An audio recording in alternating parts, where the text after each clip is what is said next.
বন্ধুরা, আজ আমি তোমাদের সামনে দারুণ একটা চটজলদি মজাদার টিফিন রেসিপি নিয়ে হাজির হয়ে গেছি। তো চলো বন্ধুরা, আজকে রেসিপিটা তোমাদের সঙ্গে শেয়ার করি। রেসিপিটার জন্য আমি এইদিকে আগে থেকে বেশ কিছুটা পরিমাণ সেদ্ধ আলু নিয়ে নিয়েছি। আলুগুলো আমি আগে থেকে সেদ্ধ করে রেখেছিলাম, আর এখন এগুলোকে গ্রেটারে গ্রেট করে নিচ্ছি। এইদিকে নিয়েছি একটা সেদ্ধ ডিমটাকেও গ্রেটারে গ্রেট করে নিচ্ছি।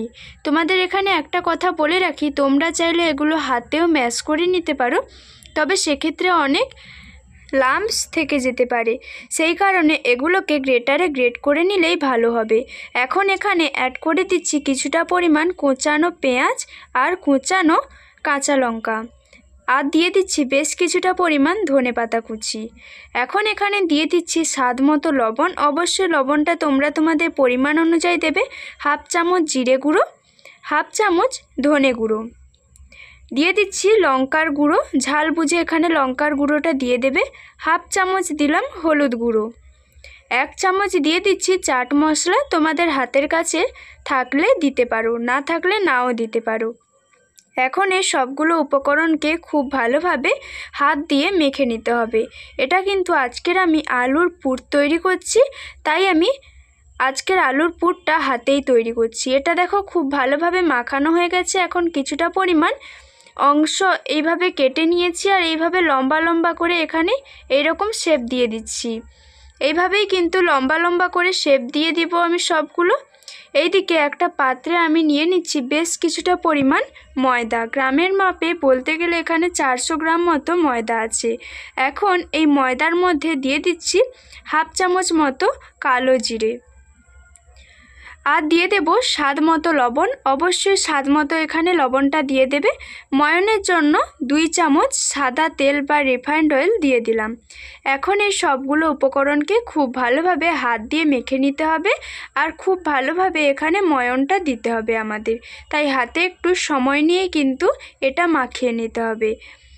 তারপর অল্প অল্প জল দিয়ে কিন্তু এটাকে একটা ডো তৈরি করে নিতে হবে, আর অবশ্যই কিন্তু একসঙ্গে বেশি জল দেওয়া যাবে না। এইভাবে অল্প অল্প করেই কিন্তু জল দিতে হবে। বেশি জল পড়ে গেলে এই ডোটা তোমরা পারফেক্টভাবে তৈরি করতে পারবে না। এখন এই রকম একটা সফট স্মুথ ডো আমি তৈরি করে নিয়েছি। এখন এখান থেকে আমি লিচি কেটে নেব।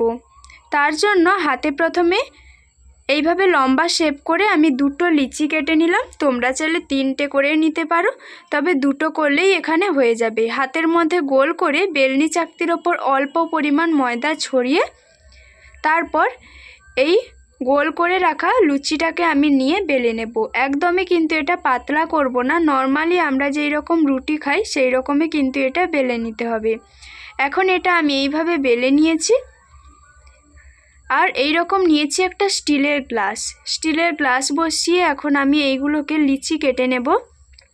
তো তোমরা অবশ্যই যে কোনো স্টিলের গ্লাস কিংবা স্টিলের বাটি মাপ করে লিচিগুলো কাটবে, তাহলে কি হয় সবগুলো টিফিনই সমানভাবে তৈরি হবে, আর দেখতে কিন্তু ভীষণই ভালো লাগবে, আর একই মাপের তৈরি হবে। সেই কারণে কিন্তু যে কোনো স্টিলের বাটি কিংবা গ্লাস মাপ করে তোমরা এখানে লিচিগুলো কেটে নেবে। এখন এক্সট্রা যে বাদবাকি অংশগুলো সেগুলো আমি তুলে দিলাম, এগুলো পরের বারে আমি বেলে নেব। এখন এই লিচিগুলোকে আমি বেলনি চাকতির ওপর রেখে আগে থেকে যে আলুর পুরটা তৈরি করে রেখেছিলাম সেই পুরটা এইভাবে মাঝখানে বসিয়ে দিচ্ছি। আর একটা কথা বলে রাখি, পুরটা কিন্তু তোমরা এখানে একটু বেশি লম্বা করেই তৈরি করবে, যাতে এই লুচিটার থেকে 2 দিকে একটু বেশি বেরিয়ে থাকে। এখন এই লুচির সাইডের দিকগুলোতে আমি অল্প পরিমাণ জল লাগিয়ে দিলাম, লাগিয়ে মুখটাকে খুব ভালোভাবে বন্ধ করে দিচ্ছি। তো জলটা এখানে দেওয়ার কারণ হলো মুখটা যাতে এই টিফিনগুলো ভাজার সময় মুখটা হঠাৎ করে না খুলে যায়, সেই কারণে জল দিয়েই মুখটা মুড়তে হবে, তাহলে মুখটা খোলার কোনো ভয় থাকে না। এইভাবেই কিন্তু আমি সবগুলো টিফিন তৈরি করে নেব। তো হাতে যদি কম সময় থাকে আর চটজলদি কোনো টিফিন খেতে ইচ্ছে করে, তাহলে এইভাবেই কিন্তু তোমরা আজকে টিফিনটা একবার ট্রাই করে দেখতে পারো।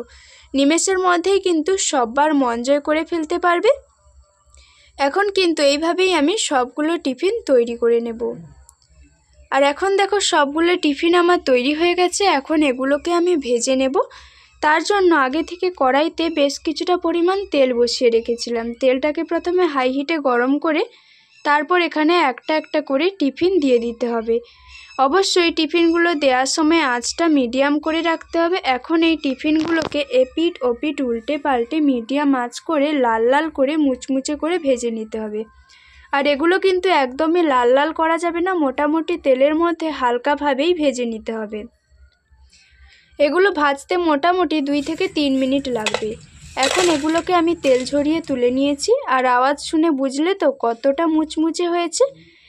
তো বন্ধুরা, আজকের ভিডিওটা এই পর্যন্ত। এখনকার মতো বিদায় নিচ্ছি। সবাই সবার পরিবারকে নিয়ে ভালো থাকবে, সুস্থ থাকবে।